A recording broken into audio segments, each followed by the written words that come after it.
Assalamualaikum warahmatullahi wabarakatuh. Nama saya Kurnia Yuniwardani, NIM C1L019029. Kali ini saya akan membuat video mengenai penjelasan dari bisnis model kanvas yang telah saya buat. Bisnis saya sendiri itu bergerak di bidang kuliner.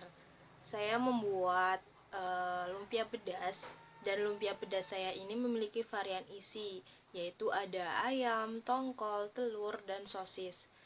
Bisnis saya ini mengusung konsep delivery, jadi tidak bisa makan di tempat, hanya bisa diorder via online.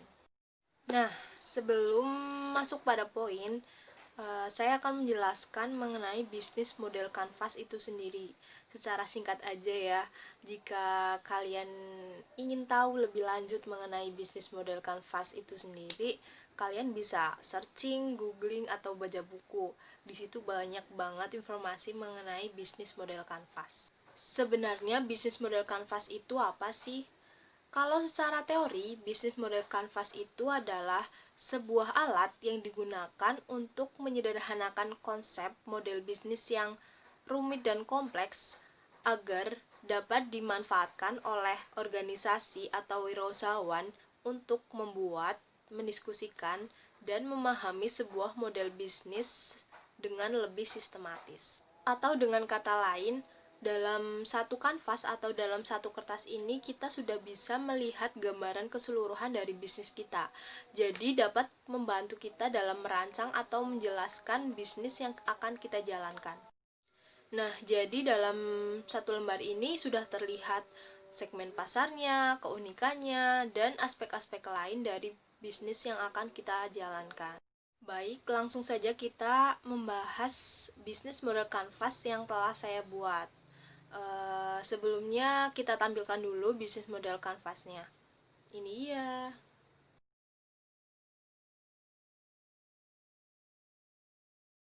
Nah, itu dia tadi bisnis model kanvas dari bisnis lumpia pedas yang saya buat. Yang pertama yaitu value proposition. Jadi value proposition ini merupakan nilai jual produk kita sehingga konsumen lebih memilih bisnis kita daripada bisnis kompetitor lain. Di sini membahas mengenai manfaat atau benefit apa sih yang akan didapat konsumen ketika dia lebih memilih bisnis kita daripada bisnis yang lain. Jadi di sini kesempatan kita untuk menuliskan kekuatan, keunggulan, keunikan dari bisnis kita yang membedakan dari bisnis lain. Nah, untuk value proposition dari lumpia pedas saya yaitu ada 3. Yang pertama ada lumpia pedas saya ini merupakan makanan cemilan sekaligus bisa dijadikan lauk untuk makan. Mengapa bisa dijadikan lauk untuk makan? Karena lumpia saya ini kan isinya ada telur, ayam, sosis, dan tongkol seperti yang saya sebutkan tadi, dimana bahan-bahan itu kan merupakan lauk makan yang biasa kita makan sehari-hari. Nah, jadi bisa dijadikan lauk untuk makan juga. Apalagi kalau pakai nasi hangat itu lebih enak. Yang kedua yaitu pilihan varian isi. Jadi untuk para calon konsumen yang akan membeli lumpia ini bisa memilih varian isi lumpia yang sesuai dengan seleranya. Seperti yang tadi saya sebutkan di awal, varian isi lumpia ini ada 4, yaitu ayam, tongkol, sosis, dan telur. Karena kami menjual lumpia pedas dalam bentuk box dan satu boxnya itu ada isi 5, jadi konsumen bisa memix dalam satu box untuk 4 rasa ini atau memilih salah satu saja. Yang ketiga yaitu bisa merequest level kepedasan.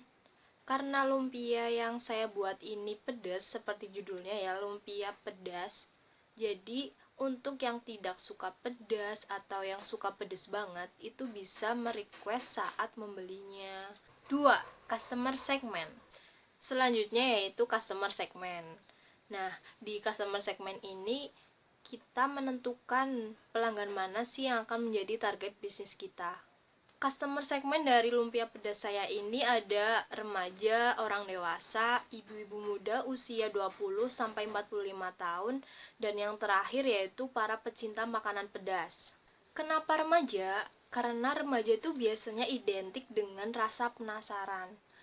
Kalau ada makanan baru atau makanannya dengan tampilan menarik yang bisa menggugah selera makan mereka, mereka biasanya pengen coba dan membelinya. Nah, yang kedua itu orang dewasa. Kenapa orang dewasa? Lebih tepatnya itu mahasiswa ya, atau seperti saya, karena saya juga mahasiswa, jadi saya pikir saya lebih mudah untuk mempromosikannya kepada teman-teman saya di kampus. Selanjutnya yaitu ibu-ibu muda usia 20 sampai 45 tahun. Kenapa ibu-ibu dan kenapa harus ibu muda? Karena biasanya mereka itu banyak linknya, terus aktif di sosmed, dan suka kepo. Ini jualan apa sih gitu.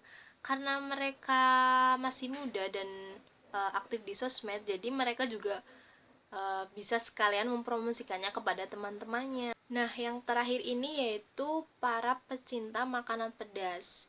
Udah nggak usah ditanya lagi ya, ini customer segmen yang mungkin paling utama, karena mereka ini tuh biasanya nggak bisa makan kalau nggak pakai makanan pedas gitu. 3. Customer relationship. Setelah tadi ada value proposition dan customer segment, selanjutnya ada customer relationship. Jadi di sini kita menentukan bagaimana cara untuk mendekati dan berinteraksi dengan konsumen atau para calon konsumen kita nanti. Dari lumpia pedas saya sendiri ini, saya menentukan customer relationship-nya dengan cara selalu aktif di sosial media, terus selalu promosi, selalu memposting gambar dari lumpia pedas saya, dan selalu berinteraksi dengan para followers. Kenapa sosial media? Karena kebanyakan orang sekarang sudah bermain sosial media, mau itu remaja, dewasa, bahkan orang tua sekarang sudah bermain sosial media. Jadi sebisa mungkin saya memanfaatkan keadaan tersebut untuk promosi dan mendekati para calon konsumen. Yang kedua yaitu dengan cara testimoni. Kalau tadi lewat sosial media dengan postingan dan promosi, itu lebih untuk mendekati calon konsumen yang jaraknya jauh dengan saya. Dan testimoni ini lebih ke calon konsumen yang lebih terjangkau dengan saya, atau mungkin bisa bertemu dengan saya seperti tetangga atau teman-teman kuliah saya nanti saat sudah berangkat ke kampus. Mereka bisa mencicipinya dengan testimoni yang saya berikan. 4. Channel. Jadi channel ini bisa dikatakan sebagai tempat pertemuan antara saya sebagai penjual dengan konsumen atau para calon konsumen nanti. Bisnis saya sendiri memilih channel sosial media dan GoFood. Untuk sosial media, mereka atau calon konsumen bisa memesan melalui fitur message yang ada pada sosial media atau melalui nomor WhatsApp yang tertera. Dan untuk GoFood, karena konsep bisnis yang saya ambil yaitu delivery, maka saya mendaftarkan bisnis saya ke GoFood. Dan kebanyakan juga sekarang orang-orang lebih memilih delivery makanan lewat GoFood. 5. Key activities. Key activities merupakan kegiatan bisnis kita yang dijalankan sehari-hari agar mencapai value proposition. Key activities dari bisnis lumpia saya ini yaitu membeli stok bahan ke supplier, produksi, promosi, dan pemasaran. Membeli stok bahan ke supplier itu udah pasti ya, karena kan nggak mungkin kita mau produksi tapi nggak ada bahan bakunya. Dan yang kedua itu produksi. Saya ini memproduksi lumpia jika ada pesanan datang. Dan yang ketiga yaitu promosi dan pemasaran. Itu udah pasti ya, karena itu untuk meningkatkan penjualan dari lumpia pedas saya. Yang keenam yaitu key resources. Key resources itu sendiri yaitu sumber daya apa yang kita gunakan untuk menunjang kegiatan operasional bisnis kita. Dalam bisnis model kanvas yang saya buat, Key resources-nya itu adalah aset produksi dan kendaraan. Tentunya aset produksi yaitu untuk produksi seperti wajan dan kompor.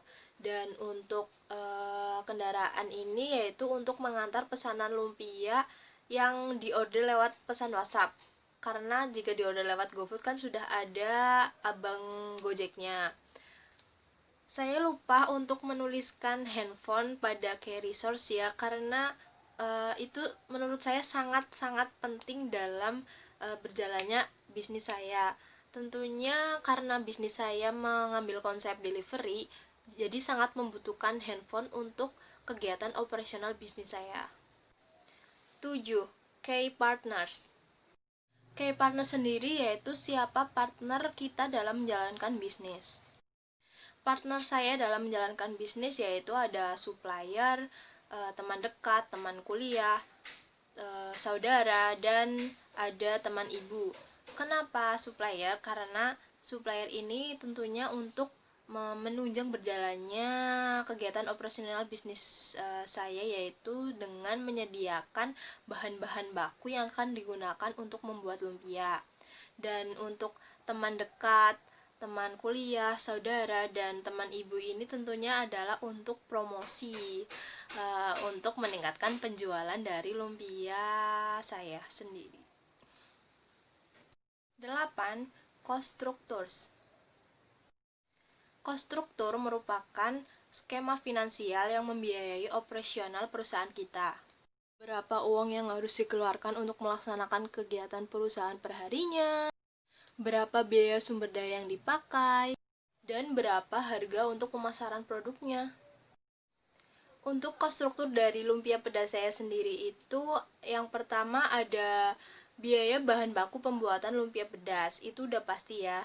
Yang kedua yaitu biaya proses pengolahan produk, kayak misalnya gas, listrik, air, dan biaya tenaga itu harus dihitung ya, karena capek kan buatnya. Dan yang ketiga yaitu biaya kemasan. Untuk lumpia pedas ini sendiri kemasannya yaitu box styrofoam gitu. Yang selanjutnya yaitu ada biaya transportasi. Biaya transportasi ini untuk mengantar pesanan yang via nomor telepon atau biasanya orang-orang terdekat gitu. Itu untuk beli bahan bakar. Dan yang terakhir yaitu ada biaya marketing. Karena marketing kita dominan itu lewat sosial media, jadi kita membutuhkan kuota dan itu dihitung sebagai biaya marketing. 9. Revenue streams. Revenue stream merupakan sumber pendapatan perusahaan dari berbagai sumber. Revenue stream dari bisnis saya itu hanya dari hasil penjualan lumpia pedas saja. Karena skala bisnis saya masih kecil, jadi pendapatan hanya didapat dari hasil penjualan saja. Baik, jadi itu tadi penjelasan dari bisnis model kanvas yang saya buat, yaitu bisnis lumpia pedas konsep delivery. Sekian dari saya, mohon maaf apabila ada tutur kata dan perilaku yang kurang berkenan. Terima kasih. Wassalamualaikum warahmatullahi wabarakatuh.